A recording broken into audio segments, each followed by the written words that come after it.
ভোরের আলো ফোটার সাথে সুরের মূর্ছনায় নতুন বছরকে বরণ করেছে ছায়ানট। বৈশাখের প্রভাতে রমনা বটমূলে গানে গানে বঙ্গাব্দ 1433-কে স্বাগত জানান প্রায় 2 শতাধিক শিল্পী, সাথে হাজারো বাঙালি। ঐতিহ্যবাহী আয়োজন পরিণত হয় সৌহার্দ্য আর সম্প্রীতির অপূর্ব মেলবন্ধনে। কি বুঝলেন ভাই? অনলি যেটাই চাই।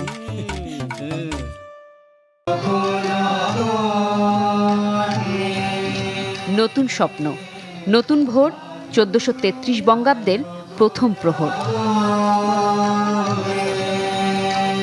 ভোরের আলো ফোটার সাথে শুরু হয় রমনা বটমূলের ঐতিহ্যবাহী আয়োজন।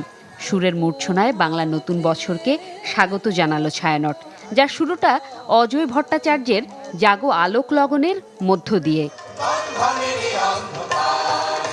চোখে মুখে উচ্ছ্বাস আর প্রত্যাশা নিয়ে এগিয়ে যাওয়ার প্রত্যয়ে হাজারো মানুষ যোগ দেন বর্ষবরণ আয়োজনে। সবটা ছাপিয়ে যা সৌহার্দ্য আর সম্প্রীতির অপূর্ব মেলবন্ধন। ছোটবেলা থেকে এই স্মৃতিটা, এই সকালটা খুবই আমাদের জন্য কাম্য, এবং এটা আমাকে প্রতিদিন সকালবেলা এই পয়লা বৈশাখী সকালে যেন নতুন করে মনে করে দেয় যে আমি বাঙালি। সাম্প্রদায়িকতাহীন সমাজ গঠনে আমাদের আসলে সংস্কৃতির কাছেই ফেরত আসতে হবে, এবং সংস্কৃতির মাধ্যমেই আমাদের একটা বন্ধন তৈরি করা যেতে পারে। এটা আমাদের একটা আবেগ, একটা অনুভূতির জায়গা। এটা শুনলেই মনে হয় হ্যাঁ, এটা একটা নতুন বছরের শুরু হচ্ছে। আয়োজনের শুরুর অংশে ছিল প্রকৃতির স্নিগ্ধতা ও সৃষ্টির মাহাত্ম্য নিয়ে ভোরের সুরে বাঁধা গানের পরিবেশনা।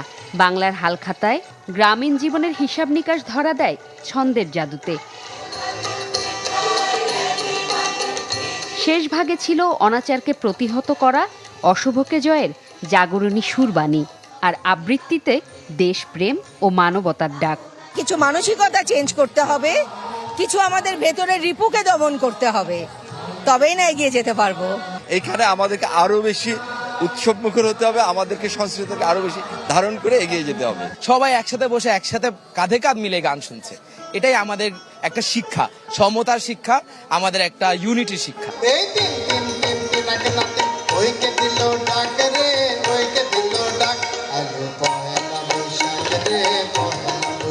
সব মত পথ ভুলে ঐক্যের ডাকে সুর মেলায় সাধারণ মানুষ। বিশ্বকবি রবীন্দ্রনাথ ঠাকুর আর জাতীয় কবি কাজী নজরুলের একক ও দলীয় গানে সূর্যটা যখন রং ছড়াচ্ছিল, সলিল চৌধুরী ও লালনের গানে সেই বর্ণছটা তখন হয় আরও বর্ণিল।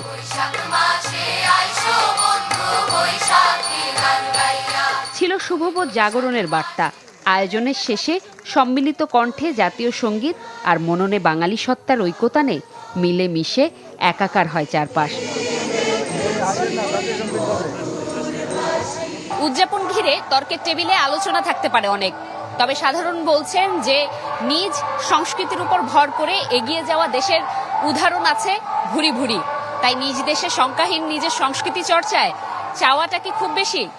জুমাতুল বিদা, চ্যানেল 24, ঢাকা।